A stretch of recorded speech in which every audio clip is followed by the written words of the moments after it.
E está aqui a nossa fonoaudióloga Angélica Aduzzi, que vai falar sobre fonoaudiologia à volta às aulas.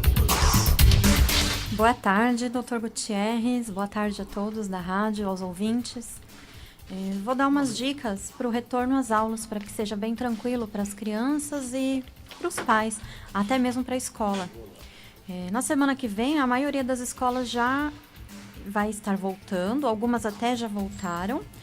E nesse momento a gente percebe que as crianças, principalmente as pequenininhas, elas ficam muito ansiosas, porque é muita mudança, né? Sala nova, às vezes muda de professor, às vezes mudam os coleguinhas. Além das crianças, os pais também precisam adaptar a rotina, né? Antes ficava com a criança em casa, um tempinho de férias, tem que se reorganizar.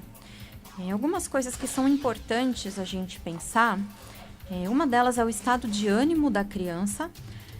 Pode ser um momento um pouco estressante, pode dar um pouquinho de ansiedade.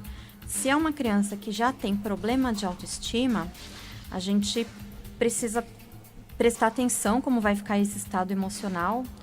Se a ansiedade vai aumentar, se a criança vai sentir meio depressiva, às vezes as próprias crianças fazem o bullying, né, que hoje é muito falado, e procurar uma ajuda especializada. O que pode acontecer também é algumas crianças têm dificuldade com as mudanças de rotina, mas não é só questão de adaptação. Elas podem ficar bem nervosas, agressivas, e isso acontece muito em crianças autistas e crianças que têm alguma síndrome. Elas demoram um pouquinho mais do que as outras para se adaptar. Outro fator também importante é a qualidade do sono. Se a criança está dormindo bem à noite, se ela não tem uma boa noite de sono, ela não vai render de dia. E não só a quantidade de horas dormidas, mas também se o sono dela é reparador. Se a gente perceber que a criança está acordando mais cansadinha, sentindo sono, pode ser que mesmo ela dormindo muitas horas, não teve uma boa qualidade e ela não vai produzir na escola no dia seguinte.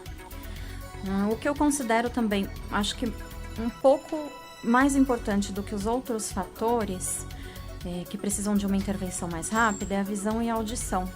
A gente precisa ter certeza que a criança está enxergando bem, e que ela pode acabar trocando letras na fala, na escrita. E para a gente ter essa certeza, somente levando para uma consulta com o oftalmologista. E também as crianças podem ter alguma dificuldade na audição e isso vai afetar na aprendizagem. Às vezes ela está escutando um fonema, escrevendo uma letra e ela quer dizer outra letra. Por isso é importante a gente fazer, pelo menos uma vez por ano, ou uma vez na vida, uma audiometria. E a gente fazer as consultas, né, com o fonoaudiólogo, trabalhando a fala, leitura e escrita, se a criança for diagnosticada com algum probleminha auditivo. São algumas dicas básicas, mas eu acho que alguns pais talvez não saibam de todas elas. Fala uma coisa pra mim, Angélica. Você comentou uma coisa que eu acho muito importante, a questão da visão. Eu vou dar um exemplo que aconteceu na minha família. Eu tive um primo, tenho, né? Tá vivo. Que ele só foi diagnosticado com uma quase cegueira com 18 anos. Nossa. E a vida inteira ele na escola, eu não enxergo, eu não sei o que, repetiu de ano, sei lá, 3, 4, não sei quantas vezes. Quando as pessoas estariam terminando o ensino médio com 17, ele foi terminar com 20, tralalá, que ele só descobriu no exército. Quando ele foi fazer o velho e bom alistamento militar, na hora do exame de visão ele não enxergava absolutamente nada. O que o pai tem que fazer? Ele tem que conversar com a professora, ele tem que levar no postinho do SUS. O que efetivamente ele faz? Porque muita gente, isso, como eu trabalho com direito médico bastante, eu escuto muito pai falando, meu filho é preguiçoso, meu filho só tira nota baixa. E eu sempre falo, cara, você sabe se teu filho está enxergando o que está escrito na lousa? É o mínimo.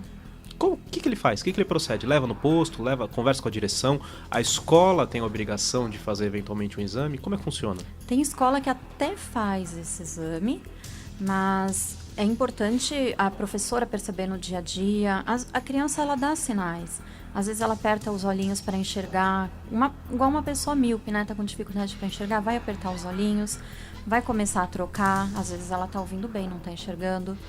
Mas é importante, pelo menos uma vez, ela passar no oftalmo quando começar a escolinha para ter certeza que essa visão tá boa. Na tua experiência, acontece muito isso? A criança, assim, que é tida pelo pai como uma criança preguiçosa, como uma criança que não quer estudar e vai descobrir mais a fundo que tem um problema de visão, audição, fala. Acontece muito. Então fica a Nem dica aí pra sempre quem tá ouvindo, culpa né? da criança, né? É muito mais fácil culpar a criança.